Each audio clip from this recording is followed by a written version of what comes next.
وقضى ربك ألا تعبدوا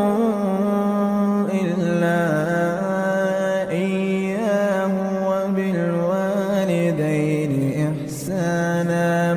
إما يبلغن عندك الكبر أحدهما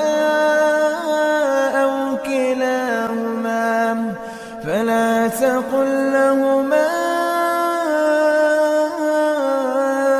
أف ولا تنهرهما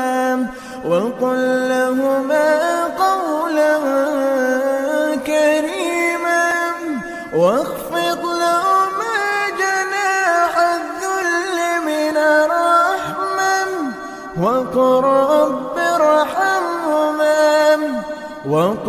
رب ارحمهما كما ربياني صغيرا وقل رب ارحمهما كما ربياني صغيرا.